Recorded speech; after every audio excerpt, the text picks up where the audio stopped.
आपल्याला नेहमी असं वाटत असतं की मेरे पास आयडिया आहे, माझ्याकडे आयडिया आहे, मी स्टार्टअप सुरू करू शकतो. हा माझ्या मते दुर्दैवाने ट्रॅप आहे. तुम्हाला आणि मला, तुम्हाला 90% मिळाले, तुम्ही वर गेला, मला 80% मिळाले, मी तिथेच राहील. कारण तुमच्यामध्ये माझ्यामध्ये काय चांगलं एज्युकेशन सिस्टम सांगत. आपण नेहमी असं कम्पेअर करतो की मारवाडी वर्सेस मराठी, बरोबर, तर गुजराती वर्सेस मराठी, त्यांच्या म्हणजे त्या कम्युनिटीमध्ये जास्त रक्तातच आहे. हां, हे रक्तात वगैरे असं नसतं कधी. आपला जो कस्तुरीपूर्वक असतो त्याच्याकडे त्याला काय पॉवर आहे त्याला माहीत नसते.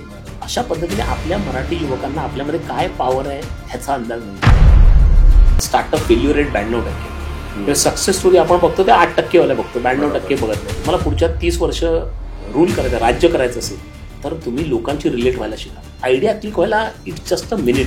एकदा ती क्लिक झाली आणि तुम्हाला कळलं की हे मी करू शकतो, हे माझ्यामध्ये आहे, तर देन मग तुम्हाला नोबडी कॅन स्टॉप यू. आपण जो म्हणतो इंडिया वर्सेस भारत, तर त्याच्यामध्ये हा जो भारत आहे त्याच्यामध्ये प्रचंड पोटेन्शियल आहे. नमस्कार मंडळी, lokmat.com डोक्याला थॉट या शोमध्ये आपलं स्वागत. मंडळी, नोकरी की धंदा असा प्रश्न विचारला तर आजही बहुतांश लोक नोकरी हा पर्याय निवडतील. उत्तम शिक्षण घेऊन चांगली नोकरी मिळवायची आणि तुलनेने रिस्क फ्री आयुष्य जगायचं हा विचार आपल्या डोक्यात पिढ्यानपिढ्या रुजलाय.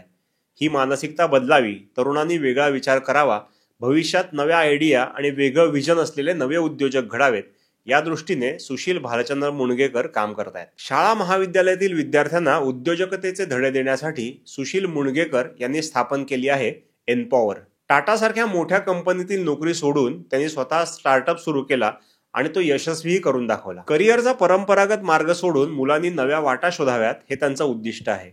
7 राज्यातील 470 शाळांमध्ये 85,000 पेक्षा अधिक विद्यार्थ्यांमध्ये त्यांनी उद्योजकतेचा माइंडसेट रुजवला आहे. भारतातील स्टार्टअप विश्व, त्यातील करिअरच्या संधी, त्यात होणाऱ्या चुका, रिस्क फॅक्टरवर मात करायचं टेक्निक, याबाबत आपण सुशीलजींशी बोलणार आहोत. सुशीलजी नमस्कार.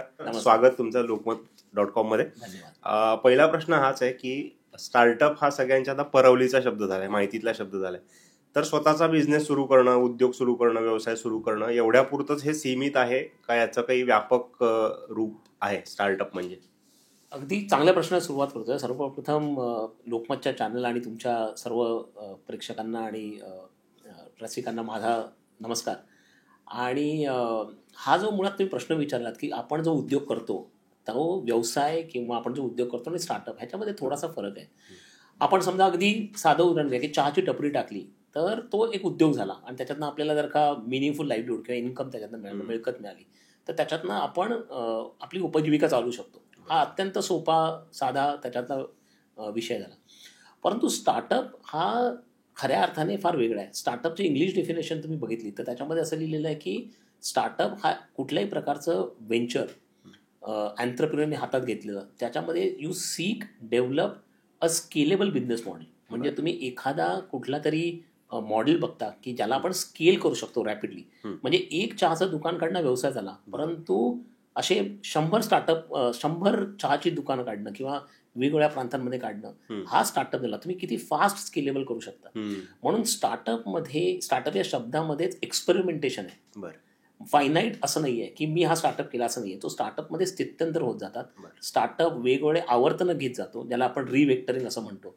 आणि अशा तऱ्हेने स्टार्टअप घडत जातो. म्हणजे आता तुम्ही सुरू करताय त्याची नेक्स्ट लेवल पुढची वेगळी असेल, त्याच्या पुढची वेगळी असेल. असं स्केलेबल जर का तुम्ही बिझनेस मॉडेल बनवू शकला तर तो स्टार्टअप आहे. बरं बरं.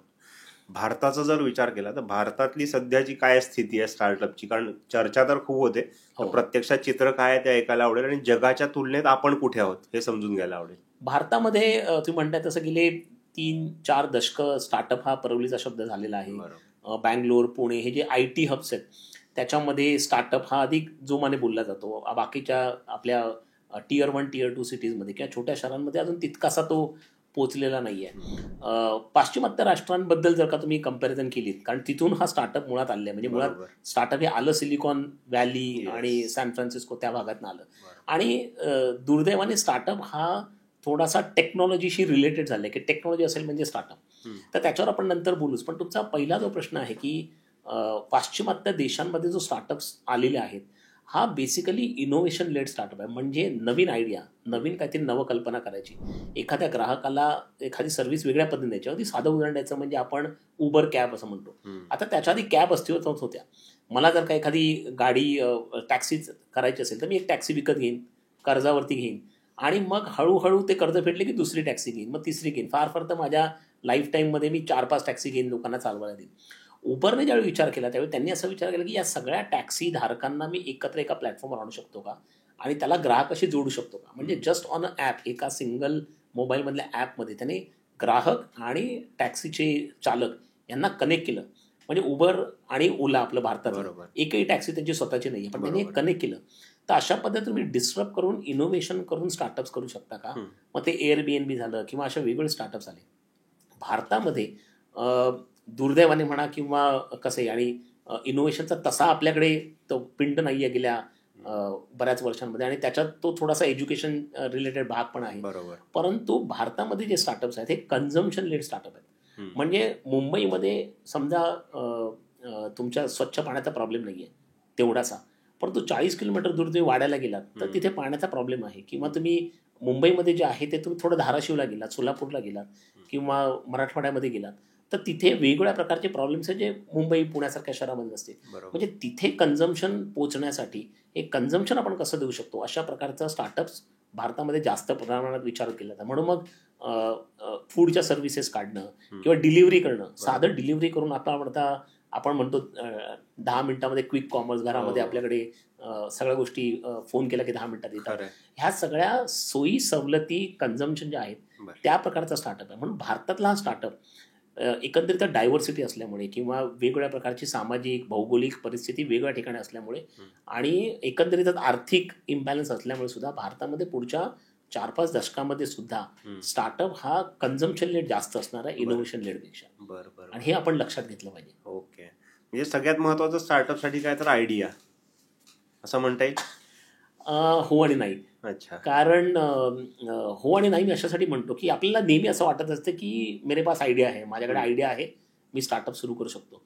हा माझ्या मते दुर्दैवाने ट्रॅप आहे. Idea is not the starting point. तुम्हाला खरं आश्चर्य वाटेल की मी असं फार जबाबदारीने स्टेटमेंट करतोय, कारण मी बऱ्याच स्टार्टअप्स ना बघतो किंवा त्यांच्या मेंटरशिपमध्ये मी ज्यावेळी त्यांच्याशी बोलतो वगैरे त्यावेळी असं लक्षात येतं की आपल्याकडे काहीतरी आयडिया आहे, काहीतरी सॉल्व्ह करायची, आणि तो उद्योजक म्हणा किंवा तो एंटरप्रेनर म्हणा त्या आयडियाच्या इतक्या प्रेमात पडतो की कस्टमरचं जर का त्याच्यामध्ये वेगळं ओपिनियन असेल किंवा कस्टमर वेगळा असेल तर तो ते मान्य करत नाही. आपल्या आयडियावरती आपण जास्त प्रेम करतो.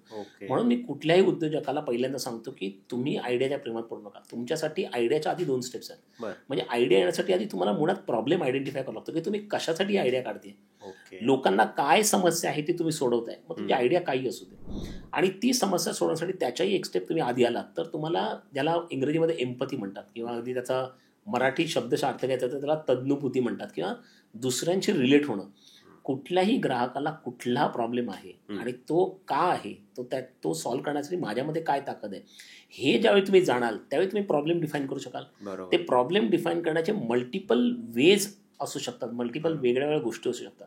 मी मगाशी उदाहरण दिलं, तुम्हाला म्हणालो की तुम्ही म्हणालात मला स्वच्छ पाणी हवं आहे, तर आता तुम्हाला स्वच्छ पाणी हवं आहे तर मी तुम्हाला पाण्याची बिस्लरीची बॉटल देऊ शकतो, किंवा दुसरा कोणीतरी येऊन तुम्हाला वॉटर फिल्टर देऊ शकतो, तिसरा कोणीतरी येऊन अगदी तुम्हाला तुरटी देऊ शकतो. वेगवेगळ्या प्रकारे आम्ही तुमचे प्रॉब्लेम सॉल्व्ह करू शकतो, पण तो प्रॉब्लेम मुळात कळला पाहिजे. बरोबर. आणि म्हणूनच आयडियापेक्षा सुद्धा प्रॉब्लेम आयडेंटिफिकेशन, आणि ग्राहक कोण आहे, ग्राहकाला काय हवं आहे हे जाणणं अत्यंत गरजेचं आहे.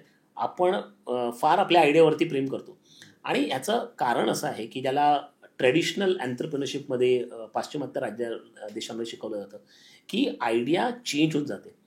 झोमॅटोचं उदाहरण घ्या. झोमॅटोने पहिल्यांदा वेळ सुरू केला आणि आत्ताची त्याची आयडिया जी आहे, आता जो झोमॅटो त्या रूपात आहे, हे 7वं आवर्तन आहे. बरोबर. मी स्वतःच्या वेळी चमकचा laundry on demand laundry services केला, त्याची 4 आवर्तनं झाली. म्हणजे पहिल्यांदा जो केला that was not the perfect idea, मग सेकंड, मग थर्ड, अशी ॲजिलिटी तुम्हाला करावी लागते आयडियामध्ये. त्यामुळे तुम्ही पहिल्यांदा तुमच्या आयडियामध्ये प्रेमात पडू नका. आणि म्हणून मी नेहमी सगळ्यांना असं सांगतो की idea is not the starting point. Empathy, ग्राहक, समाज, त्यांचे काय प्रॉब्लेम्स आहेत हे समजणं, त्याची जाण असणं, that is the starting point. याच्यानंतर आता माइंडसेट वरती जाऊया आपण थोडंसं, की आता हे सगळं आपल्याला झालं, प्रॉब्लेम सॉल्व्हिंग, आपल्याला काय करायचं ते आपण ओळखलं आणि एक आयडिया पण सुचली आपल्याला ते प्रॉब्लेम सॉल्व्ह करण्यासाठी. आता मला माइंडसेट खूप आवश्यक आहे, तर तो कितपत तयार आहे आपल्याकडे किंवा तो कसा तयार करता येऊ शकतो? दुर्दैवाने काय झालंय आपल्या एज्युकेशन सिस्टीममध्ये, मी थोडंसं खोलात जातो आणि हा बघण्याचा मुद्दाम मी तुम्हाला कदाचित मी खोचकपणे बोलतो असं वाटेल, पण तसं वाटू द्या. याचं कारणच आहे आपल्या पूर्ण एज्युकेशन सिस्टम ही नॉलेज सेंट्रिक राहिली. आपण लॉर्ड मेकॉलेला खूप लाखोली वाहिली शिवांची की त्याने वाट लावली, परंतु गेल्या 70-80 वर्षामध्ये आपण नॉलेज सेंट्रिक राहिलो. रीच आपला वाढला. आपलं स्वातंत्र्याच्या वेळी 1.5 लाख शाळा होत्या, आता आपल्याकडे 15,40,000 शाळा आहेत. म्हणजे रीच वाढला, लोकांपर्यंत एज्युकेशन पोहोचलं, ही चांगली बाब आहे. परंतु त्या एज्युकेशनमध्ये नॉलेज सेंट्रिक राहिलं. आपण नॉलेज टेस्ट करतो आणि ते महत्त्वाचं राहिलं. ही सगळी प्रोसेस आहे की नाही, ही एलिमिनेशनची प्रोसेस राहिली. म्हणजे तुम्हाला आणि मला, तुम्हाला 90% मिळाले, तुम्ही वर गेलात, मला 80% मिळाले, मी तिथेच राहिलो. कारण तुमच्यामध्ये माझ्यामध्ये काय चांगलं एज्युकेशन सिस्टम सांगत नाही. एज्युकेशन सिस्टम सांगते की या 7 विषयांमध्ये तुम्ही चांगले आहात, मी चांगला नाहीये, एवढंच सांगतं. आणि मग ते तुम्हाला वर घेऊन जातं, मी तिथेच अडकतो. पण मुळातच त्या मुलामध्ये, त्या मुलीमध्ये काय चांगलं आहे ते कळत नाही आपल्याला. ती एक गोष्ट झाली.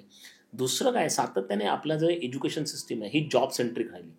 की मी मार्क मिळवले पाहिजेत. मार्क का मिळवले पाहिजे? मला युनिव्हर्सिटीमध्ये ॲडमिशन पाहिजे.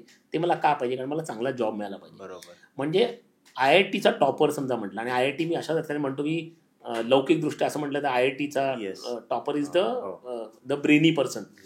त्याला सुद्धा असं वाटतं की माझ्या आयुष्याचं कल्याण करण्यासाठी गुगल, ॲमेझॉन, मायक्रोसॉफ्ट, टाटा यांनी मला नोकरी दिली तर माझ्या आयुष्याचं कल्याण होईल. म्हणजे मी माझ्यामधल्या केपेबिलिटीचं खरं जे उपयोग आहे हा दुसऱ्याने मला नोकरी दिल्यानंतर होईल. ही मुळातच मानसिकता जी आपल्या शिक्षण प्रणालीमध्ये केंद्रित झालेली आहे, त्या मानसिकतेमुळे हा आपला प्रॉब्लेम झाला आहे. मराठी लोकांमध्ये तो थोडासा जास्त झाला, कारण आपल्याकडे ती इकोसिस्टीम पण नाही. कारण अगदी आपण नेहमी असं कम्पेअर करतो की मारवाडी वर्सेस मराठी, बरोबर, गुजराती वर्सेस मराठी, त्यांच्या म्हणजे त्या कम्युनिटीमध्ये जास्त रक्तातच आहे. हां, हे रक्तात वगैरे असं नसतं कधी. याचं कारण असं की गुजराती मुलगा 5-6 वर्षाचा असल्यापासून डायनिंग टेबलवरती बिझनेस बोलतो. वडिलांचा दुकान असतं, वडिलांचा काहीतरी गल्ला असतो, त्याच्यावरती बसतो. ते इंटरॅक्शन ऐकतो, कस्टमरशी बोलतो, ग्राहकाशी बोलतो. म्हणजे शाळेच्या व्यतिरिक्त जो वेळ असतो 5-6 तास, त्या वेळामध्ये त्याला बिझनेस काय असतो, कस्टमर काय असतं, प्रॉडक्ट काय असतं, काय द्यायला पाहिजे, काय नको द्यायला पाहिजे, कसं सांभाळलं पाहिजे, ह्याचं बाळकडून मिळतं. आणि मग नॅचरली वकिलाचा मुलगा वकील, डॉक्टरचा मुलगा डॉक्टर, राजकारण्याचा मुलगा राजकारणी, तसं मग हे येत जातं त्यांना उपजत. मराठी माणसांमध्ये काय होतं की आपण ट्रेडिशनली जॉब्स केलेले आहेत, त्याच्यामुळे आपलं जे कॉन्व्हर्सेशन असतं ते, अरे बाबा नोकरी केली, आज बॉस असं बोलला, आज मी हे केलं, आज मला एवढा पगार आला. त्यामुळे सातत्याने त्या प्रकारचं कल्चर आपण डेव्हलप करतो आणि त्याच्यामुळे आपण त्याच्यामध्ये मागे राहतो. रक्तात बिझनेस असतो या प्रणालीशी मी अजिबात सहमत नाही. रिसर्च असं सांगतो की entrepreneurship is not born, entrepreneurship can be trained. आपण ती पद्धतशीरपणे शिकू शकतो. तो माइंडसेट, ती मानसिकता आपण रुजवणं अत्यंत गरजेचं आहे. बरं, आता तुम्ही हे काम करताय, म्हणजे विद्यार्थ्यांमध्ये बिझनेस माइंड त्यांचं तयार करण्याच्या दृष्टीने तुम्ही प्रयत्न करताय, तर हे कसं काय सुचलं? आणि आता जेव्हा तुम्ही प्रत्यक्ष 85,000हून जास्त विद्यार्थ्यांना जेव्हा तुम्ही गाईड केलंय, तेव्हा साधारण काय अनुभव आहे तुमचा? हे सुचण्याचं असं आहे की मला मार्कांबद्दल कधीच इंटरेस्ट नव्हता, पण दुर्दैवाने मार्क खूप जास्त चांगले मिळत राहिले आणि त्याच्यामुळे मग मी इंजिनियर झालो, MBA झालो, नोकरी केली. परंतु नोकरी केल्यानंतर स्टार्टअप केले आणि हे सगळं करत असताना मला एक असं लक्षात आलं की मी लौकिक अर्थाने जे शिक्षण प्रणालीमध्ये शिकलो ते मी स्टार्टअप्स आणि नोकरी करत असताना कुठे वापरलं नाही. आणि जे मी वापरलं, जे मला स्किल्स लागले, ते मी लौकिक अर्थाने कधी एज्युकेशनमध्ये शिकलो नाही. हा जो गॅप होता हा मला सातत्याने जाणवत होता आणि तो जाणवत असताना ॲज अ पेरेंटसुद्धा मी ज्यावेळी माझ्या मुलांना बघत होतो त्यावेळी मला असं जाणवलं की ते पण तेच शिकतायत जे मी शिकलो आणि जे मला इरिलेव्हंट वाटतंय 25 वर्षापूर्वी, आणि ते आज शिकतायत so that they can be ready for 25 years down the line. म्हणजे 50 वर्षाचा आपला हा गॅप आहे. हा जो गॅप आहे भरून काढला पाहिजे आणि मुलांमध्ये नॉलेज म्हणजे ज्ञान, स्किल्स म्हणजे कौशल्य, ह्याच्याबरोबर मानसिकता पण रुजवली पाहिजे. या कारणाने आम्ही एनपॉवर या संस्थेची रचना केली. त्याच्यामध्ये उद्योजकता कशी शिकवायची, म्हणजे तुम्हाला खोटं वाटेल, मी 2 स्टार्टअप्स ऑलरेडी केले होते आणि हा माझा 3रा स्टार्टअप आहे. आणि मुलांना उद्योजकता शिकवताना खरं म्हटलं तर स्टार्टअप केलं ते यायला पाहिजे. आम्ही खोटं वाटेल तुम्हाला की मी जवळपास 1 वर्ष गॅप घेतला आणि उद्योजकता कशी शिकवायची हा विचार, हे कसं लिटरेचर वाचून हे याच्यावरती मग रिसर्च करून मग अल्टिमेटली ते आम्ही करिक्युलम वगैरे त्याच्यामध्ये बनवला आणि तो आम्ही मग शाळांमध्ये घेऊन गेलो. शाळांना तो आवडला, शाळांना त्याची गरज वाटायला लागली आणि मग आम्ही तो कोविडच्या नंतर सरकारी शाळांमध्ये, कमी ज्याचे लो इन्कम स्कूल जे म्हणतात, महाराष्ट्रामधल्या बऱ्याच शाळांमध्ये. अशा प्रकारे आम्ही तो पोचवला. आज जवळपास 430 शाळांमध्ये, 7 राज्यांमध्ये, 7 भाषांमध्ये हा प्रोग्राम चालू आहे. जवळपास 85,000 विद्यार्थ्यांनी कडे हा प्रोग्राम पोहोचलेला आहे. आणि ह्याच्यातून एकंदरीत हे 85,000 मुलं उद्या उद्योजक होतील की नाही हे सांगता येणार नाही, होतील. परंतु ती ॲबिलिटी त्यांच्यामध्ये निर्माण होणं, तो कॉन्फिडन्स वाटणं की मैं ये कर सकता हूँ या मैं ये कर सकती हूँ, माझ्यामध्ये ही ॲबिलिटी आहे, ही त्यांना जाण करून देणं. आणि मग उद्या समजा गरज लागली तर स्वतःच्या पायावरती स्वतःहून उभं राहू शकतात, दुसऱ्याच्या नोकरीची गरज नाही. अशा प्रकारचं त्यांचं टेम्परामेंट, त्यांची कॅपॅसिटी बिल्ड करणं, या उद्देशातनं आम्ही एम्पावर सुरू केला. एक छान रंजक गोष्ट सांगतो. आम्ही ज्यावेळी सुरू केला त्यावेळी बरेचसे पेरेंट्स आले की क्या हमारे बच्चों को मनी माइंडेड बना रहे हो, पैसे शिकवत आहेत. बोला याचा पैशाची काही संबंध नाही आहे, त्यांना आपण स्वतःचा विचार करायला शिकवतोय. आणि आम्ही सगळ्या शाळांमध्ये IB IGCSE केला. साधारणपणे IB शाळा थोड्याशा हे असतात, म्हणजे पुरोगामी असतात, त्यामुळे ते अशा प्रकारचे प्रोग्राम्स अडॉप्ट करतात. मला पहिल्यांदा ज्यावेळी मोठा कॉन्ट्रॅक्ट आला हे शिकवण्याचं, हा तुम्हाला खोटं वाटेल, हा कच्ची समाजाकडनं आला. अच्छा. आणि मी त्यांना म्हणालो पण की यार थोडं अजीब नाही लगता की महाराष्ट्रीयन कच्ची लोक बिझनेस कर. पण ते म्हणाले की आमचं काय झालंय, आमची जी पुढची जनरेशन आहे ती जनरेशन आता हळूहळू नोकरीकडे वळायला लागली. कारण ते CA होत आहेत, MBA होत आहेत, इंजिनियर होत आहेत. सो त्यांना नोकरी करतायत ते. आणि आमचा ट्रॅडिशनल पारंपरिक जो बिझनेस आहे तो ते करत नाही आहेत. तर त्यांनी तो बिझनेस पुढे घेऊन जावा किंवा दुसरा कुठला तरी बिझनेस करावा ह्याच्यावरतीच किंवा दुसऱ्यावरती, अशी आमची इच्छा आहे. आणि म्हणून आमच्या मुलांना तुम्ही उद्योजकता शिकवा. म्हणजे या प्रकारचा विचार अशा पद्धतीने ते लोक करतात आणि हे खरंच वाखाणण्याजोगं आहे. आणि म्हणून उद्योजकताची मानसिकता मुलांमध्ये जर का आपण घडवू शकलो या वयामध्ये, तर त्याचा फार उपयोग, दूरगामी उपयोग त्यांच्यावरती होऊ शकतो.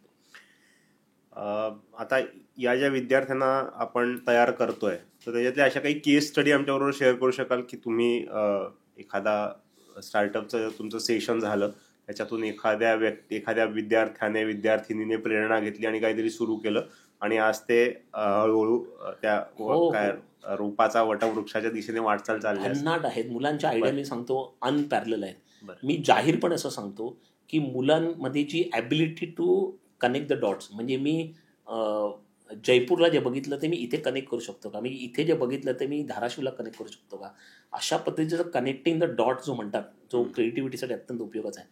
आणि चॅलेंजिंग द ऑब्वियस, कुठल्याही गोष्टीला प्रश्न विचारण्याची जिज्ञासा ही प्रचंड असते.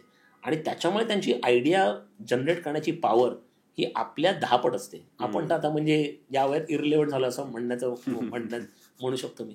परंतु त्यांची भन्नाट असते साधारणपणे 11 ते 16-17 वयामध्ये, जोपर्यंत आपण त्यांना ठोकून त्या साच्यात बसवत नाही तोपर्यंत. आणि त्याच्यामुळे त्यांना काहीच लिमिटेशन नसतात. एक उदाहरण द्यायचं झालं तर आम्ही ज्यावेळी शिकवत होतो 8वीमध्ये दिल्लीत असलेला अक्षित बन्सल, त्याने त्याच्या शेजारची जी स्त्री होती ती आर्म एम्प्युटी, म्हणजे हात नव्हता.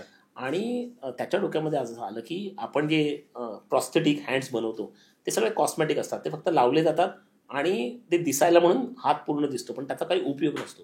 ह्याने ATL लॅब, म्हणजे अटल टिंकरिंग लॅब्समध्ये काही सामान होतं, त्याला मी टेक्नॉलॉजी थोडीशी शिकवली होती त्याच्यामध्ये. त्याचा वापर करून न्यूरो जे सिग्नल्स असतात ते हातामध्ये कसे जाऊ शकतात आणि हात ऑपरेट कसा होऊ शकतो, अशा प्रकारची टेक्नॉलॉजी बनवली. आज त्याचं जे आहे त्याचं म्हणणं आहे की तो काही त्याच्यातले पार्ट्स आहेत ते चायनामधनं इम्पोर्ट करतो. आणि त्याचं म्हणणं आहे की त्याच्यापेक्षा तो जास्त चांगले बनवू शकतो. त्याला आता सॅमसंगमधनं त्याला ग्रांट मिळाली जवळपास 1.5 लाख. आम्ही त्याला सीड फंडिंग जमा करून दिलं 3 HNIs कडनं. परंतु सांगण्याचा मुद्दा असा की एवढ्या लेवलला विचार करतो. आता तो मुलगा 12वीत आहे. दुसरं तुम्हाला उदाहरण द्यायचं अगदी महाराष्ट्रातलं आपल्या इकडचं, तर गोल्हारवाडी नगरच्या बाजूला जे गाव आहे तिकडे मसाला, तिथे मिरच्यांसाठी ते फार फेमस आहे. परंतु तिकडच्या 2 मुली, शेतकऱ्यांच्या मुली, त्यांना असं वाटलं की मिरच्यांना काही भाव येत नाहीत, वडिलांना तेवढे पैसे मिळत नाहीत, तर त्यांनी त्याचा मसाला बनवला, जवळपासच्या मॉलमध्ये जाऊन विकला आणि 3 महिन्यामध्ये 33,000 रुपयाचा कमाई केली त्यांनी. आणि त्याचं नाव त्यांनी गोल्हारवाडीचा मसाला असं ठेवलं. आणि त्यांना विचारलं का असं ठेवलं, त्यांचं म्हणणं की पैठण कशी फेमस झाली तसं आमचं गावाचं नाव पण फेमस झालं. म्हणजे imagine the level of thinking. अशा पद्धतीने आम्ही मुंबई महानगरपालिकेच्या शाळांमध्ये प्रोग्राम करतो. तिथे सॅनिटरी नॅपकिन्सचा रियूज कसा करता येईल असं 2 मुली आणि 1 मुलगा तिघांनी येऊन त्याचं पूर्ण प्रॉडक्ट केलं. बेझिजकपणे या पूर्ण प्रोसेसवरती बोलले. म्हणजे आपल्याकडे असं सॅनिटरी नॅपकिनबद्दल मुलांनी बोलणं किंवा असं टॅबू समजलं जातं, परंतु त्याचं व्यवस्थित विच्छेदन करून का ते करायला पाहिजे, अनयूज कसं वापरता येईल, त्याला रिसायकल कसं करायचं, अशा प्रकारे त्यांनी मॉडेल बनवलं. तशा मशीन्स ते बनवत आहेत. हँडमेड टूथपेस्ट, आपण टूथब्रश की जो डिस्पोजेबल असेल, कारण ट्रॅव्हल करता मला टूथब्रश घेऊन जायची गरज नाही, अशा प्रकारच्या भन्नाट आयडिया मुलं बनवतात. काही आता इन्क्युबेशन स्टेजला आहेत, काहींना मी थोडंसं सीड फंडिंग जमा केलं. गव्हर्नमेंटचा मानक अवॉर्ड नावाचा आहे एक प्रकार आहे, त्याच्यामध्ये मुलांच्या जर का आयडिया चांगल्या असेल तर 10,000 रुपयापर्यंत सीड फंडिंग मिळतं. अशा बऱ्याचशा आमच्या आयडिया त्याला क्वालिफाय होतात आणि त्यांची एक एनर्जी अनपॅरलल आहे. आणि हे बघितल्यानंतर अत्यंत रिवॉर्डिंग वाटतं की या मुलांमध्ये जे स्किल आहे उपजत, त्याला आपण थोडीशी चालना देतो. आणि मी म्हणून सांगताना नेहमी सांगतो की we are not here to teach you, आम्ही तुम्हाला शिकवत नाही, पण आम्ही तुम्हाला विचार करायला प्रवृत्त करतो. हे आपण पालक म्हणून, शिक्षक म्हणून, समाज म्हणून जर का करू शकलो तर एनर्जी लेवल इज ट्रिमेंडस. ते कुठल्या कुठे जातील. बरोबर. हे जे थोडंसं आपण पण काही कार्यक्रमांमध्ये वगैरे बघतो की जे आयडियाज घेऊन येणारे जी मुलं आहेत तर ती Tier 2, Tier 3 सिटीज मध्ये जास्त दिसतात त्याच्यामध्ये. तर तुमचा काय अनुभव, असं खरंच आहे का? म्हणजे हो, माझा अनुभव अगदी तंतोतंत त्याच्याशी मॅच होतो. याचं कारण असं आहे की आम्ही आता आमच्या जवळपास 470 शाळांपैकी 80% शाळा या ग्रामीण भागातल्या आहेत आणि सगळ्या राज्यातल्या ग्रामीण भागातल्या. आम्ही आंध्र प्रदेशमध्ये पादिरू नावाचं ट्रायबल डिस्ट्रिक्ट आहे, तिथे 32 मुलींच्या शाळा अडॉप्ट केलेल्या आहेत आणि तिथे आम्ही हा प्रोग्राम मुलींना करतो. कारण त्या 10वी नंतर जवळपास 85% मुली शाळा सोडून देतात आणि मग पुढे काहीच करिअर नाही, तर त्यांना त्यांच्या उपजीविका कशा करू शकतील अशा पद्धतीचे प्रोग्राम करतो. तसाच प्रोग्राम आम्ही महाराष्ट्रातल्या सोलापूर म्हणा, उस्मानाबाद म्हणा, सांगली, सातारा या भागामध्ये म्हणा, अशा भागांमधल्या मुलांबरोबर करतो. आणि या मुलांमध्ये एकंदरीतच शहरी भागांपेक्षा, म्हणजे शहरी भागातल्या मुलांनी आणि पालकांनी वाईट वाटून घेऊ नका, परंतु आपण आपल्या मुलांना प्रॉब्लेम्सना फेस करू देत नाही, आपण त्यांचे प्रॉब्लेम आपल्या अंगावर घेतो. बरोबर. आणि त्यांना सगळ्या सोयी सुविधा देतो. कारण साधारणपणे आपण, म्हणजे स्पेशली जो मध्यमवर्गीय पेरेंट असतो, त्याचं काय म्हणणं असतं की मी खूप प्रॉब्लेम सहन केले, माझ्या मुलाला काही भोगता आलं नाही पाहिजे, माझ्या मुलीला काही नाही पाहिजे. ही चुकीची मानसिकता आहे. जोपर्यंत तुम्ही प्रॉब्लेममध्ये जाणार नाही तोपर्यंत शिकणार कसं? दुर्दैवाने म्हणा की ह्या मुलांना त्या प्रॉब्लेम्स फेस करावं लागतात. म्हणजे ज्याला 5 किलोमीटर चालत यावं लागतं किंवा नदी पार करून जर का शाळेमध्ये लागतं, त्याला गाडीत नेणाऱ्या मुलापेक्षा प्रॉब्लेम्स एक्झॅक्टली जास्त माहिती आहेत. त्यामुळे त्यांची प्रॉब्लेमकडे बघण्याची ॲफिनिटी आणि प्रॉब्लेम आत्मसात करून त्याच्यावरती, म्हणजे ज्याला ग्रिट असं म्हणतो आपण इंग्रजीमध्ये, त्याच्या प्रकारची जिद्द, या सगळ्या गोष्टी त्यांच्यामध्ये जास्त असतात. आणि म्हणून Tier 2, Tier 3 सिटीजमधले मुलं किंवा मुली, मी बघतो मुली एस्पेशली, आईसाठी त्यांनी असा कुकिंग एक ओव्हन बनवलेला आहे ज्याच्यामधनं धूर जो घरामध्ये येतो त्याच्यावर धुरामुक्त होऊ शकतं. आणि त्या मुलीला पहिलं प्राईज मिळाल्यानंतर ती मुलगी ओक्साबोक्शी रडली.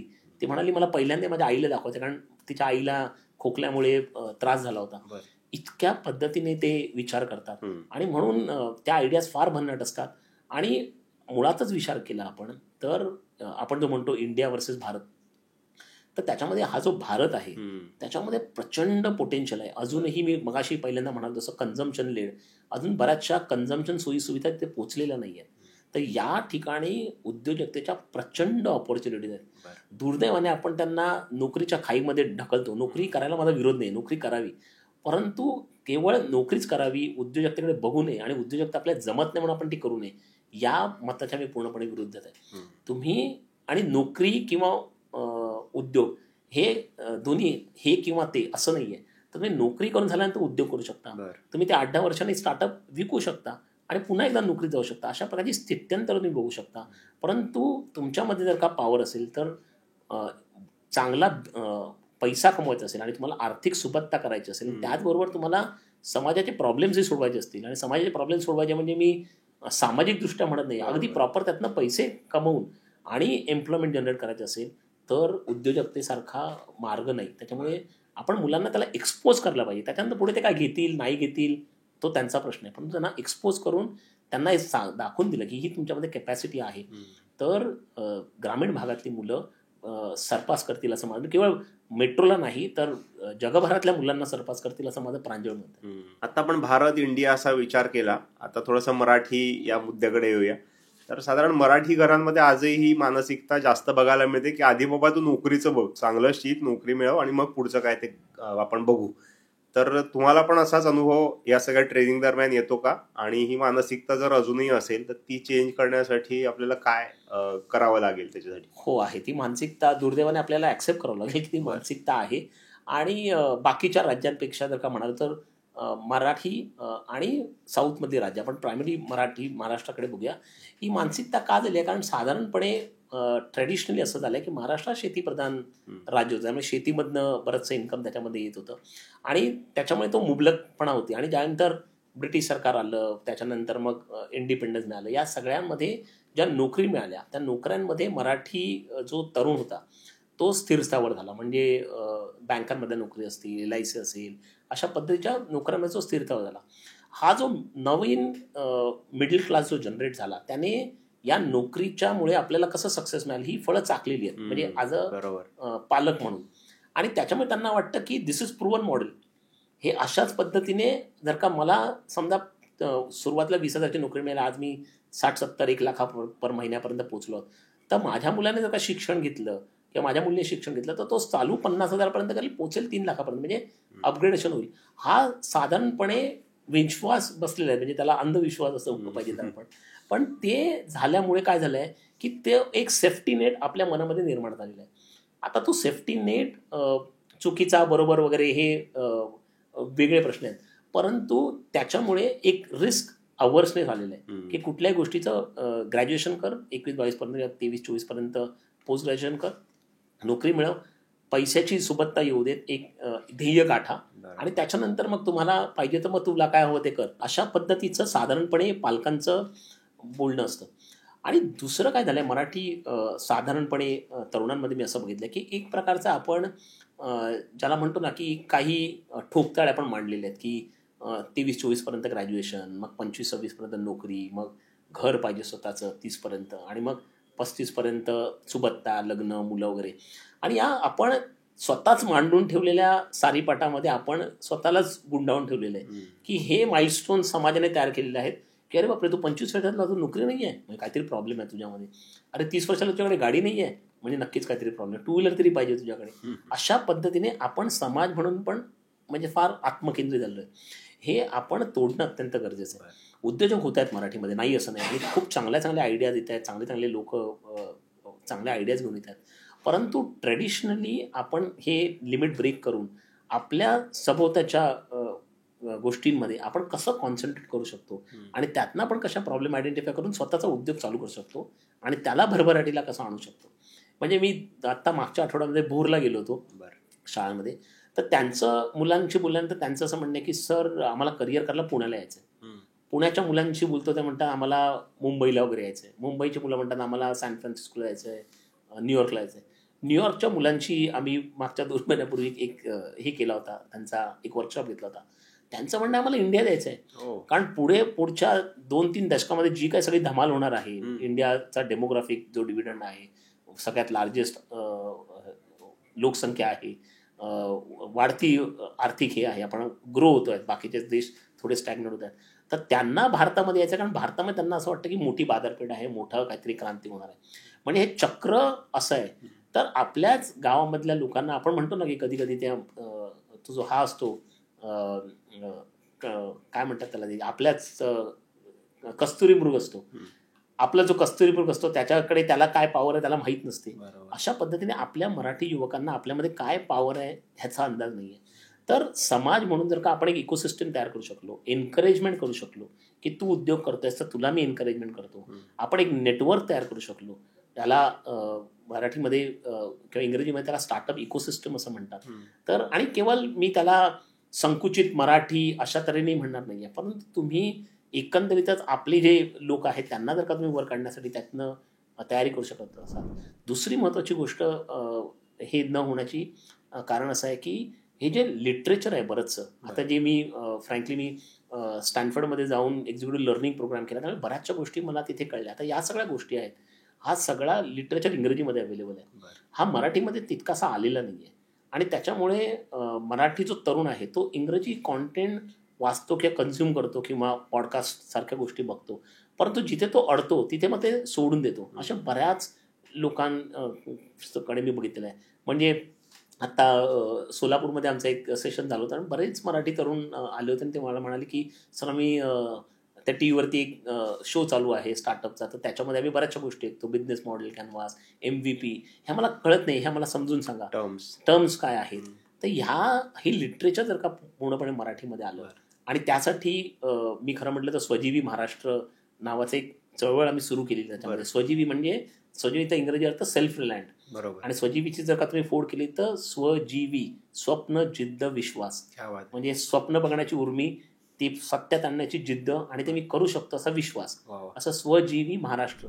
आणि या स्वजीवी महाराष्ट्रातनं हा मराठीमध्ये सगळ्या तरुणांना आपण त्यांना तो कॉन्टेंट देऊ शकतो, त्यांना ते सांगू शकतो सोप्या सरळ भाषेमध्ये, आणि त्याच्यातनं त्यांना मग त्याच्यामध्ये अडचणी आल्या तर ते कसं पार करायचे, ते कसं आपण सॉल्व्ह करायचं, अशा प्रकारचं नेटवर्क तयार करू शकतो. आणि मग त्याच्यामधनं जे स्टार्टअप त्यांनी केलेले आहेत त्यांचं मार्गदर्शन, इकोसिस्टम, बाकीच्या गोष्टी, कंपनी कशी काढायची, फायनान्स कसं रेज करायचं, याबद्दलचं मार्गदर्शन. तर ह्या सगळ्या गोष्टी जर का सरकार म्हणा किंवा आमच्यासारखे काही लोक असतील किंवा बरेचसे स्टार्टअप इकोसिस्टम, असे सगळ्यांनी जर का एकत्र येऊन केलं तर हा नक्की पुढच्या दशकामध्ये आपलं चित्र पालटताना दिसलं पाहिजे. तेवढी पण ती इच्छाशक्ती पाहिजे. बरोबर. ॲक्च्युली हाच प्रश्न, आता मराठी, आपण पण स्वतः मराठी आहोत, तर मेन जे आव्हान वाटतं सगळ्यात मोठं बिझनेसकडे वळणं आणि ती जी भीती आहे त्याच्यातलं एक तर भांडवल आणि दुसरं एक रिस्क फॅक्टर, या दोन गोष्टींमुळे आपण अडतोय का, आणि मग त्याच्यावरती मात कशी करू शकतो आपण?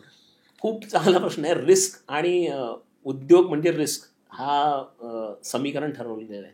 पण तुम्हाला खोटं वाटेल, आता अशा प्रकारची मॉडेल्स प्रगत झालेली आहेत स्टार्टअपची, त्याला इंग्रजीमध्ये लीन मॉडेल कॅनव्हास असं म्हणतात. आणि त्याच्यातून किंवा इफेक्च्युएशन म्हणून सरस्वती या भारतीय आहेत, त्यांचा एक रिसर्च पेपर, आणि अख्ख्या जगभरामध्ये स्टार्टअपला चालना देण्यासाठी त्यांनी इफेक्च्युएशन हॅज बिकम व्हेरी पॉप्युलर. तर याच्यामधनं तुम्ही हा रिस्क कमीत कमी कसा करू शकता, आणि कमीत कमी रिस्क घेऊन सुद्धा तुम्ही कसा बिझनेस करू शकता. अगदी सोपं उदाहरण द्यायचं म्हणजे उद्योगामधला रिस्क काय आहे. उद्योगामधला सिम्पल रिस्क की मी समजा एक पेन बनवतो आहे, ते पेन मी ग्राहक म्हणून तुम्हाला विकतोय, तुम्ही जर का घेतलं नाहीत ते पेन, तर याचा अर्थ मी केलेली मेहनत फुकट, मी केलेली इन्व्हेस्टमेंट फुकट, आणि मला लॉस म्हणजे गेला, म्हणजे रिस्क.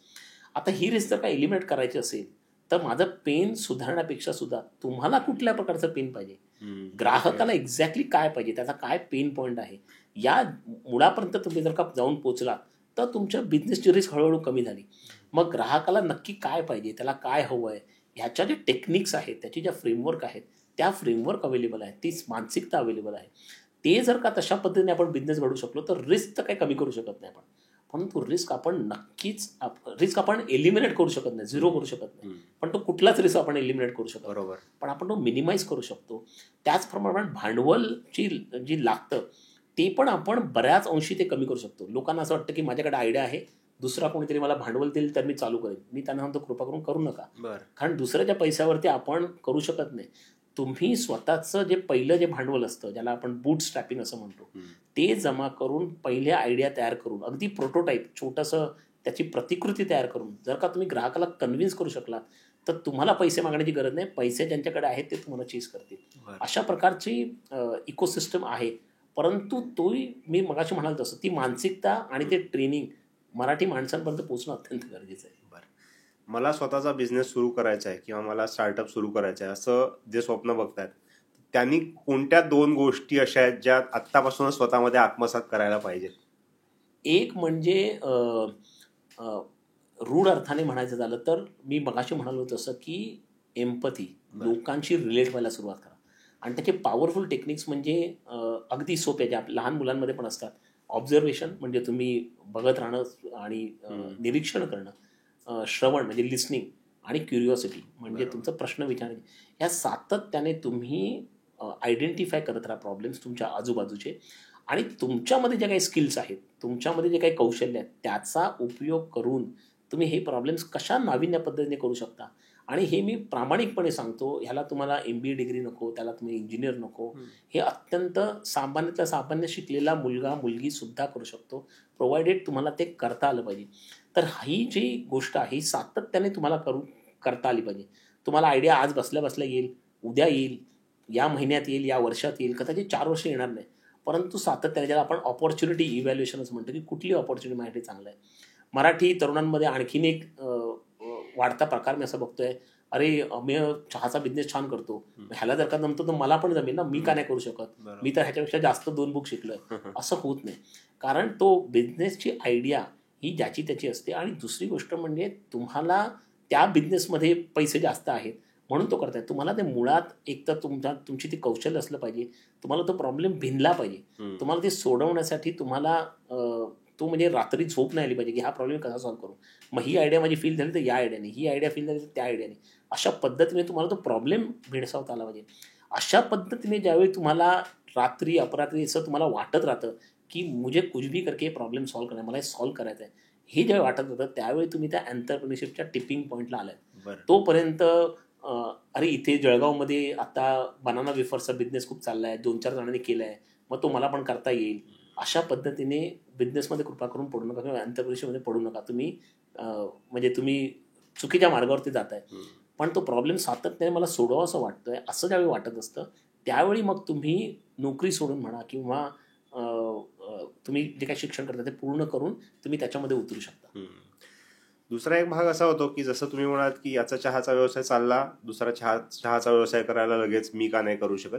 तसं एक असं होतं की रील आणि सक्सेस स्टोरी या सगळ्या खूप सांगितल्या जातात रीलमधनं, आणि त्या ऐकून बघून अनेक जण उडी मारतात, हे सगळं आता मी करतो, आणि ते फसतात. असा विचार करणाऱ्यांना काय सल्ला द्याल तुम्ही, काय केलं पाहिजे? इन्स्पिरेशन घेणं नेहमी चांगलं, परंतु इन्स्पायर होऊन उद्योगात पडणं ही फार मोठी चूक आहे. कारण सक्सेस स्टोरी सगळीकडे आहे, परंतु आता म्हटलं जातं असं की स्टार्टअप फेल्युअर रेट 92% आहे. सक्सेस स्टोरी आपण बघतो त्या 8% वाल्या बघतो, 92% बघत नाही. म्हणजे आपण आणि सगळ्या क्षेत्रात लागून आहे. फिल्म इंडस्ट्रीमध्ये एखादा हिरो आपल्याला दिसतो, त्याच्या मागे 5,000 लोकांचा स्ट्रगल असतो, ते पुढे जात नाहीत. एखादा हिरो होतो आणि त्याच्या मेहनतीवरती होत असे. अशा पद्धतीने इन्स्पिरेशन घेऊन त्याच्याकडनं शिकणं चांगलं, परंतु इन्स्पिरेशन होऊन आपण पण काहीतरी करू शकतो या प्रकारचा विचार हा घातक असू शकतो. जोपर्यंत आपल्याला, मी मगाशी म्हणाल तसं की आपल्याला एखादी आयडिया तयार करण्यासाठी जो प्रॉब्लेम आहे तो आपल्याला भेडसावत नाही आहे, तो सॉल्व्ह करण्याची आपल्याकडे काहीतरी युनिक पद्धत आहे आणि आपण कॉम्पिटिशनपासून किंवा ग्राहकाला जे अल्टरनेटिव्ह आहेत त्याच्यापासून आपण वेगळं काहीतरी करू शकतो. म्हणून मी जे उद्योग सुरू करण्याचा विचार सुद्धा करतात ना त्यांना मी सांगतो की आयडिया तुमची बाजूला राहू दे, तुम्ही ग्राहकाबद्दल बरोबर वेळ घालवा. जितका वेळ तुम्हाला घालवता येईल तितका वेळ तुम्ही घालवा. नुसतं ऑब्झर्व करा, नुसतं ऐका, नुसतं त्यांचे क्युरिओसिटी, त्यांना प्रश्न विचारा. त्याच प्रकारच्या ग्राहकांचे तसेच लोकांना वेगळं भेटा. मग तुम्ही सोलापूरला भेटला असाल तर मराठवाड्यातून भेटा, मराठवाड्यात भेटला असाल तर तुम्ही शिरूरला येऊन भेटा. त्याच वयोगटातले, त्याच सामाजिक ह्याच्या स्तरातले, बॅकग्राऊंडमधल्या लोकांना तुम्ही भेटा आणि एक तुम्ही आयडेंटिफाय करा की तो प्रॉब्लेम पर्सिस्टंट आहे, तो 5 माणसांना आहे, 500 लोकांना आहे, 5 लाख लोकांना आहे, 5 मिलियन लोकांना आहे. हे तुम्ही आयडेंटिफाय करा. जितका वेळ तुम्ही ह्याच्यावरती घालवाल तितकं तुमचा रिस्क कमी. कारण मग तुम्हाला आयडेंटिफाय झालं की या ग्राहकाला हे हवं आहे. हे जर का तुम्ही करू शकला तर मग तुम्ही त्या स्टार्टअपमध्ये पडू शकता. एखादी आयडिया, म्हणजे बरेच जण म्हणतात की सर आमच्याकडे पैसे आहेत थोडेफार, आम्हाला सांगा की कुठल्या क्षेत्रात निवडायचं. हा प्रकार चुकीचा आहे. मी पण काढलाय तसा प्रश्न आहे की तू येईल पुढे. हो, की कुठला, सगळी क्षेत्र चांगली आहेत. तुमच्याकडे जर का आयडिया असेल तर तुम्ही चहा विकून सुद्धा मोठा बिझनेस करू शकता. तुम्ही इनोव्हेटिव्ह, मी मगाशी सांगितलं त्या आयडियाज घेऊन सुद्धा तुम्ही करू शकता. तुमच्याकडे जो प्रॉब्लेम तुम्हाला भेडसावतो आहे, तुम्हाला जो वाटतोय करावा आणि तुमच्याकडे जी आयडिया ना ती जर का सक्सेसफुल असेल तर तुम्ही ॲग्रीमध्ये, फायनान्समध्ये, अगदी तुम्ही फूडमध्ये किंवा कुठल्याही क्षेत्रामध्ये सक्सेसफुल स्टार्टअप काढू शकता. त्याला हे नाही आहे. पण सक्सेसफुल आत्ता काय आहे, पुढे काय चालणार आहे, आता AI चं युग आलं आहे तर AI मध्ये काय करू का, ह्या सगळ्या गोष्टींना अर्थ नाही आहे. आता मी विचारतच नाही हा प्रश्न. आता AIचं आपण बोललो की AI नोकऱ्या घेणार वगैरे. आता परवाच न्यूज आली की TCSने 12,000 लोकांची कपात केली. म्हणजे परत तो प्रश्न आलाच की नोकरी करून सुद्धा रिस्क आहेच. मग आपण स्टार्टअपमध्ये रिस्क का म्हणतो की नोकरी करून उद्या ती नोकरी राहील की नाही माहीत नाही, किंवा ते स्किल्स नोकरी लागतील ते माझ्यात राहतील की नाही माहीत नाही, किंवा ती कंपनी राहील की नाही माहीत नाही, आणि त्या प्रकारचे जॉब्स राहतील की नाही माहीत नाही, ऑटोमेट होऊन जाईल. त्या प्रकारचा रिस्क आहेच. परंतु AI जे आहे, AI तुमचं जे रिपिटेटिव्ह काम आहे ते घेईल, ते करेल, आयडिया जनरेशनला तुम्हाला मदत करेल, रिसर्च आणि एकंदरीत नॉलेज, एकंदरीत म्हणजे at a click of a button ज्याला आपण म्हणतो की हे सगळी माहिती तुम्हाला मिळून देईल. परंतु ग्राहकाच्या मनात काय आहे, ग्राहकाला काय हवं आहे, कुठल्या पद्धतीचा ग्राहक माझ्याकडे आहे, या सगळ्या गोष्टी जे करतील. मी तर मुलांना असं सांगतो की तुम्हाला पुढच्या 30 वर्ष रूल करायचं, राज्य करायचं असेल तर तुम्ही लोकांची रिलेट व्हायला शिका. आज दुर्दैवाने आणि थोडंफार कोविडमुळे पण ते झालं की ही जी पिढी आहे ही थोडीशी अलिप्त झाली, मोबाईल फोनमध्ये बसली आहे. त्याच्यामुळे रील बघणं, स्वतःच्या विश्वामध्ये राहणं, याच्या पलीकडे जाऊन तुम्ही लोकांशी जास्तीत जास्त बोला, ट्रॅव्हल करा, लोकांशी बोला, वाचा आणि ह्याच्यातनं माहिती जास्त घ्या. आणि आयडिया क्लिक व्हायला इट्स जस्ट अ मिनिट. एकदा ती क्लिक झाली आणि तुम्हाला कळलं की हे मी करू शकतो, हे माझ्यामध्ये आहे, तर देन मग तुम्हाला नोबडी कॅन स्टॉप यू. अशा पद्धतीने तुम्ही पुढे जाऊ शकता. बरं, आता तुम्ही म्हणालात की 92% स्टार्टअप्स हे अपयशी ठरल्याचं आपल्याकडे डेटाच आहे. तर यांनी अशी काय चूक केली ज्याच्यामुळे ते यशस्वी नाही होऊ शकले, असं काही आपण सांगू शकतो की बाबा या 2 चुका मेजर अनेक अपयशी स्टार्टअपमध्ये दिसतात, की या जर त्यांनी केल्या असते तर कदाचित ते यशस्वी झाले असते? अशा खरं म्हटलं तर ह्याच्यावरती वेगळा पॉडकास्ट होईल की चुका ह्याच्या, पण मी 2-3 महत्वाच्या चुका ज्या एक्स्पेशली मराठी मुलांमध्ये पण मला दिसतात. यातली एक म्हणजे स्वतःच्या आयडियावरती निरातशी प्रेम करणं, की माझी आयडिया आवडली नाही तर हा माझा कस्टमर नाही, मग ह्याला विकतो मी, ह्याला नाही आवडली हा मूर्खच आहे, दुसऱ्याला विकतो. अशा पद्धतीने आपण एकदा आयडियाच्या प्रेमात पडलो ना की आपण चेंज करत नाही. मी पहिल्यांदा सांगितलं तसं की स्टार्टअप आयडिया ही चेंज होणारच, कारण जसजसे तुमचे ग्राहक वाढत जातील, जसं तुम्हाला ग्राहकाबद्दल जास्त कळायला लागेल, तसं तुमचं चॅनल ऑफ डिलिव्हरी म्हणजे ऑनलाईन देऊ का ऑफलाईन देऊ, दुकान काढू का हे करू, किंवा पॅकेजिंग कसं करू, किंवा या काय देऊ त्यांना, किंवा त्याच्याबरोबर आणखीन काय द्यायला पाहिजे, या सगळ्या गोष्टी चेंज होत राहतील. त्याच्यामुळे ती चूक बरेच जण करतात आणि त्याच्यामुळे फेल होतात. दुसरी महत्त्वाची गोष्ट म्हणजे खूप आधी फंडिंग रेज करण्याचा प्रयत्न करतात की माझ्याकडे आयडिया आहे, मला 10 लाख, 1 कोटी, 10 कोटी असे रुपये पाहिजेत आणि मग मी ती आयडिया करू शकतो. आणि त्याच्यामुळे काय होतं की तुम्ही एकदा फंडिंग रेज केलं तर 2 गोष्टी होतात. एक तर खूप फंडिंग आल्यामुळे मग पैसे आपण वाटेल तसे खर्च करायला लागतो, मार्केटिंगवरती टाकले पैसे, सोशल मीडिया कॅम्पेनवरती टाकले पैसे, असे बरेच जण येतात. एकाला मी मेंटॉर करत होतो, तो मसाल्याचा बिझनेस काढत होता, त्याला कोणीतरी चुकीचा सल्ला दिला, त्याने एक त्याच्याकडे विचार केला, कमी पैसे होते, त्या असलेल्या पैशांपैकी जवळपास त्याने 15 लाख रुपये सोशल मीडियावरती खर्च केले. मार्केटिंग करतो मी मसाल्याचा. म्हटलं अरे बाबा, मसाले मार्केटिंग तू सोशल मीडियावरनं कोणी घेणार आहे का? त्याची टेस्ट, त्याची चव, त्याचा रंग, या सगळ्या गोष्टी करू शकतोस का? आणि मसाले ऑनलाईन पण लोकांनी विकले आहेत, पण त्या प्रकारचं मॉडेल तू बनवू शकलास का? ह्याच्या आधीच आपण पैसे घेऊन टाकतो. तर त्याच्यामुळे खूप आधी फंडिंग रेज करणं, आयडिया व्हॅलिडेट न करणं, आयडियाचं प्रॉडक्ट मार्केट फिट ज्याला आपण इंग्रजीमध्येच म्हणतो, की माझी आयडिया ग्राहकाला आवडते का, तो ती घेतोय का, त्याला ती आवडते का, ती आवडल्यानंतर तो लोकांना म्हणजे तो रिपीट करतोय का, आणि ते करून झाल्यानंतर तो 4 लोकांना सांगतोय का की बाबा रे मी याच्या रेस्टॉरंटमध्ये खाल्लं, याचं हॉटेल खूप चांगलं आहे, तू पण जाऊन खा. हा रेफरन्स झाला किंवा रेकमेंडेशन झालं. अशा लेवलला माझा बिझनेस, माझं प्रॉडक्ट पोचतंय का, हे जोपर्यंत व्हॅलिडेट होत नाही तोपर्यंत आपण एक्सेस कॅपिटल त्याच्यामध्ये टाकणं, एक्सेस गोष्टी त्याच्यामध्ये करणं, या 2-3 चुका आपण करतो. आणि मग म्हणतो उद्योग फार रिस्की आहे. उद्योग रिस्क आपण पद्धतशीरपणे कमी कमी करून स्टेप बाय स्टेप करू शकतो, परंतु ते करताना आपण त्या प्रकारच्या चुका न करणं अत्यंत गरजेचं आहे. आता सगळ्यात महत्त्वाचा विषय जो येतो की स्टार्टअपसाठी सरकार पण खूप प्रयत्न करते स्टार्टअपला चालना देणं, आणि या सगळ्यासाठी खूप बजेटमध्ये पण खूप मोठी त्याच्यासाठी तरतूद केली जाते. तर सरकारी योजनांची मदत घेऊन आपण खरंच असा स्टार्टअप सुरू करू शकतो का? आपल्याकडे तेवढं खरंच इझिली अवेलेबल सगळ्या गोष्टी आहेत का? साधारण कोणत्या योजना तुम्ही सांगू शकता की या योजनांमधून बऱ्याच जणांनी यशस्वीपणे उभं करून दाखवलेलं आहे त्यांचे उद्योग? तर याच्याबद्दल थोडंसं विस्ताराने ऐकायला आवडेल. असं सरकारच्या ज्या आहेत म्हणजे केंद्र आणि राज्य सरकार दोन्ही, म्हणजे गेल्या 2-3 दशकांमध्ये स्टार्टअपबद्दल त्याच्याबद्दल मार्गदर्शन आलेलं आहे, त्याच्याबद्दलच्या योजना आलेल्या आहेत, आणि आपण त्यातला राजकीय भाग किंवा पॉलिटिकल अभिनिवेश बाजूला ठेवू, कुठलं सरकार आहे वगैरे, परंतु सरकारने ते करण्याचा प्रयत्न केला. म्हणजे नॅशनल स्किल डेव्हलपमेंट कॉर्पोरेशन केली, NSDC, त्यातनं स्किल्सला रेकमेंडेशन्स केली, आणि मग तसं सेक्टर स्किल काउन्सिल बनून त्या स्किलसाठी एम्प्लॉयबिलिटी, आणि मग त्यातनं तुम्ही काय उद्योग काढू शकता, अशा काही स्कीम्स केल्या. राज्य सरकारच्या काही स्कीम्स आहेत, मग त्या काही सामाजिक वर्गांसाठी आहेत, काही मागासवर्गीयांसाठी आहेत, काही स्त्रियांसाठी आहेत. वुमन एंटरप्रिनरशिपला चालना देणारी जवळपास सगळ्याच सरकारने आणि राज्य सरकारच्या बऱ्याचशा स्कीम्स आहेत. त्याच्यातनं मायक्रो बिझनेस, लघु उद्योग जर का काढायचे असतील तर अशा प्रकारचे उद्योग काढण्यासाठी भांडवल दिलं जातं किंवा मार्गदर्शन क्लासेस वगैरे दिले जातात. अशा आपल्याकडे स्किल असेल, म्हणजे समजा मी एखादी मुलगी ब्युटी शिकली तर ते ब्युटी शिकल्यानंतर त्याचं वेलनेस किंवा ब्युटी सलून काढायचं असेल तर त्याला साधारणपणे 50,000 ते 1,00,000चं कॅपिटल देण्याचं काम, अशा प्रकारच्या लघु आणि अल्प लघु ज्या आहेत अशा प्रकारच्या सिडबीच्या काही चांगल्या योजना आहेत.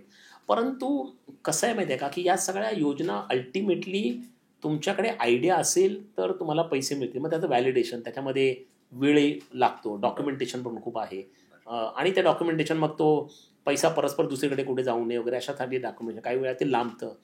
काही वेळा ते डॉक्युमेंटेशनची पूर्तता तरुणी करू शकत नाही आणि मग ते खेटे मारण्यामध्ये फार बऱ्याच वेळा ते जाण्यामध्ये मी उद्योग करू का डॉक्युमेंटेशन कम्प्लीट करू असा काहींना प्रश्न पडतो आणि मग त्याच्यामुळे त्या गोष्टी होत नाहीत. प्रायव्हेट फंडिंग ज्याला आपण व्हेंचर कॅपिटल म्हणतो किंवा एंजल फंडिंग असं म्हणतो, ते नेटवर्कही आहे. आणि मला मराठी तरुणांना सांगायला आवडेल की अशा प्रकारचं नेटवर्क आहे, अशा प्रकारची तरतुदी आहेत. Angels are looking for funding. आता बरेच जे आता नवीन जो मराठी वर्ग आला किंवा जो मिडल क्लास आले, जो आता अप्पर मिडल क्लास झाला, त्यांच्याकडे काही पैसे आहेत, ते इन्व्हेस्ट करतात, तर त्याच्यातनं पण सुद्धा फंडिंग येऊ शकतं स्टार्टअप्सना. अशा प्रकारच्या योजना त्याच्यामध्ये आहेत. परंतु या सगळ्या योजनांची उपयोग कधी होतो, ज्यावेळी तुमच्याकडे व्हॅलिडेटेड आयडिया आहे. ती व्हॅलिडेटेड आयडिया येण्यासाठी आणि ग्राहक शोधण्यासाठीचा जो सगळा कार्यक्रम आहे त्याच्यासाठी मदत नाही आहे. म्हणजे माझ्याकडे आयडिया आहे, मी 5 लाखापर्यंत माझा रेव्हेन्यू गेला, तर 5 लाखाचा 50 लाख करण्यासाठी मला मशीन विकत घ्यायची आहे, तर त्याच्यासाठी तुम्हाला योजना मिळतील, थोडे खेटे मारल्यानंतर पैसे मिळतील. थोडं ते कठीण पण आहे, परंतु ते होऊ शकतं. परंतु मुळात 5 लाख पोहोचण्यासाठी ती मानसिकता घडवली पाहिजे. म्हणून शाळा, कॉलेजेस, महाविद्यालय याच्यामधनं एंटरप्रेन्योरशिप सेल्स तयार करून आणि नुसते नावाला सेल्स तयार न करता ॲक्च्युली ॲक्टिव्ह त्यांना मदत करून त्या प्रकारचं सीड फंडिंग उभं करणं, त्या प्रकारचं मार्गदर्शन करणं, मुळातच मानसिकता घडवणं. कारण माझं तर प्रामाणिक असं मत आहे की startups do not fail because lack of skills नाहीत, कौशल्य नाहीत, नॉलेज नाहीत म्हणून स्टार्टअप फेल होत नाहीत. स्टार्टअप फेल होतात मानसिकतेमुळे. आपल्याला फेल्युअर्स कसे मॅनेज करायचे, आपण आपल्या मिस्टेक्समधनं कसं लर्न करायचं, ग्रिट म्हणजे काय, परसिव्हरन्स म्हणजे टिकून राहणं, ओके, त्याच्यानंतर रेझिलियन्स म्हणजे लवचिकता, की हे नाही चाललं तर हे नाही चाललं तर हे एखादी गोष्ट चालली नाही म्हणून मी रडत बसलो घरी की स्टार्टअप गेला, मग मी पटकन कसा चेंज करू शकतो, त्याला रिव्हेक्टरिंग कसं करू शकतो. या काही ज्या मानसिकता आहेत, या मानसिकते घडवणं, मग ते शाळा कॉलेजेसमधनं असू देत किंवा अगदी नोकरीच्या ठिकाणी वगैरे पण असू देत, हे एकदा आपण जर का घडवू शकलो तर मग आयडियाज तयार करू शकते. म्हणजे पाश्चिमात्य राज्यात आपण सिलिकॉन व्हॅलीबद्दल बोललो, स्टार्टअप फेल झाला, इट इज अ रेकॉग्निशन. आणि लोक प्राऊडली सांगतात की माझा स्टार्टअप फेल झाला आणि त्याला मग लोक फंडिंग देतात. का तुझा स्टार्टअप फेल झाला म्हणजे तू शिकलायस त्याच्यातनं आणि तुला या गोष्टी कळल्यात, काय नाही करायचं ते कळलंय. स्टार्टअपमध्ये काय नाही करायचं हे पण जास्त कळलं पाहिजे, काय करायचं त्याच्यापेक्षा, तर हे तुम्हाला कळलं पाहिजे. चौथी महत्त्वाची गोष्ट म्हणजे आपल्याकडे तसं पाहिजे तसं, आणि खास करून मराठीमध्ये मेंटॉरशिप नेटवर्क नाही आहे, जे बाकीच्या ठिकाणी आहे. बाकीच्या राज्यांमध्ये मी जाऊन ज्यावेळी बघतो त्यावेळी ते मेंटॉरशिप नेटवर्क आहे, इनफॉर्मल फॉर्मल मेंटॉरशिप नेटवर्क आहे. आणि साधारणपणे कुठलाही उद्योजक ज्यावेळी करत असतो ना, तो एकटा असतो. त्याला बऱ्याच वेळा मराठी लोकांचा फॅमिलीचा पण सपोर्ट नसतो, घरातले ओढत असतात, तुला सांगितलं होतं त्यावेळी करू नकोस, तू का करतोयस, अशा प्रकारचं चालूच असतं त्यांचं. तर अशा वेळी कोणीतरी आयडिया बाउन्स ऑफ करायला आणि कोणीतरी नॉलेजेबल नाही पण करताना 4 गोष्टी विचारून त्यातनं काय चूक होऊ शकते, काय बरोबर होऊ शकतो, काय करायला पाहिजे, अशा प्रकारचं मेंटॉरशिप तयार करणं आणि खास करून मराठी मेंटॉर्स तयार करणं, म्हणजे त्यांच्या भाषेमध्ये त्यांना समजू शकतो. मी इंग्रजीमध्ये ज्ञान दिलं तर तो मुलगा 5 मिनिटांनंतर शांत होतो की हां सर ठीक आहे, मेरे को समजा तुम्ही काय बोललात ते, पण तो बिचारला ते कळत नाही. तशा प्रकारचा आपण मेंटॉरशिप नेटवर्क तयार करू शकलो. तर या गोष्टी जर का सरकारने पुढाकार घेऊन जर का केल्या आणि आपण तयार करू शकलो तर आपण खऱ्या अर्थाने मराठी उद्योजकांसाठी एक इकोसिस्टम तयार करू शकतो, जे स्वजीवी महाराष्ट्राच्या रूपाने म्हणजे खालीचा वाटा म्हणतात तशा पद्धतीने आम्ही करण्याचा प्रयत्न करतो. पण व्यापक पद्धतीने करायला केलं तर याचा खूप फायदा मराठी तरुण आणि एकंदरीतच सगळ्या तरुणांना. स्वजीवीच्या माध्यमातून तुम्ही सरकारला अप्रोच होणं, त्यांना काही स्कीम सांगणं आणि त्यांच्या माध्यमातून काही करणं असा प्रयत्न करताय कसं? असा प्रयत्न तर नक्कीच राहील, कारण सरकारी शेवटी सगळ्यात मोठी यंत्रणा आहे आणि सरकारच्या माध्यमातून जर का हे आपण करू शकलो तर नक्कीच जास्तीत जास्त लोकांपर्यंत पोहोचता येईल. आणि सरकार म्हणा, कॉर्पोरेट क्षेत्र म्हणजे कॉर्पोरेट CSR ज्याला म्हणतात, CSR, कॉर्पोरेट हो. सोशल रिस्पॉन्सिबिलिटी, हो. त्या CSRच्या माध्यमातून आम्ही पैसे रेज करतो. आम्ही मुलांना जे शिकवतो, बरोबर. आणि मी मगाशी म्हणालो तसे 90% शाळा या ग्रामीण भागामध्ये आहेत. या सगळ्या ग्रामीण भागातल्या मुलांना हे शिक्षण घेणं परवडणार नाही आणि त्यामुळे ते पैसे देणार नाहीत. मग असा सगळा पैसा आम्ही CSRच्या माध्यमातून उभा करतो. बऱ्याचशा चांगल्या कंपन्या आहेत ज्यांनी हे CSRचं फंडिंग केलेलं आहे आणि त्यांच्या मदतीने आम्ही मुलांना विनामूल्य, शाळांना विनामूल्य अशा पद्धतीने हे प्रोग्राम्स आम्ही शाळांपर्यंत घेऊन जातो आणि त्यातनं या मुलांना शिकवतो आणि त्यांचा मानसिकता घडवण्याचा प्रयत्न करतो.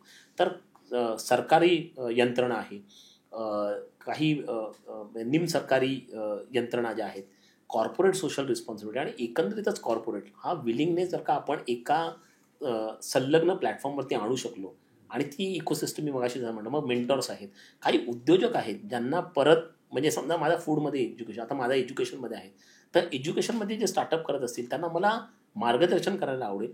आणि बरेचसे असे माझे मित्र किंवा असे बरेचसे लोक आहेत ज्यांना विनामूल्य करायला आवडेल. म्हणजे ते म्हणतात आम्हाला एक पैसा देऊ नकोस, आम्हाला बोलव, आम्ही लोकांना सांगू की आम्ही काय चुका केल्या आहेत, आम्ही कुठे हे केलं आणि त्याच्यातनं तुम्ही तरी या चुका करू नका किंवा तुम्ही या गोष्टी करा. अशा प्रकारचं नॉलेज द्यायला ते तयार आहेत. अगदी कॉम्पिटेटिव्ह प्रॉडक्ट असेल तरी सुद्धा इतक्या प्रकारचं गोष्टी आहेत. म्हणजे अगदी कोणी स्वतःचा IP देणार नाही, म्हणजे जे आपण स्वतः प्रॉडक्ट म्हणलं, पण कशा पद्धतीने करायला पाहिजे, काय करायला पाहिजे, चॅनल्स कुठले वापरले पाहिजेत डिस्ट्रीब्युशनसाठी, मार्केटिंग करण्यासाठी कमीत कमी पैशामध्ये कसं तुम्ही ग्राहकांपर्यंत पोहोचाल, ग्राहक कसे ओळखायला पाहिजेत, या सगळ्या प्रकारचं मार्गदर्शन करायला लोक आहेत.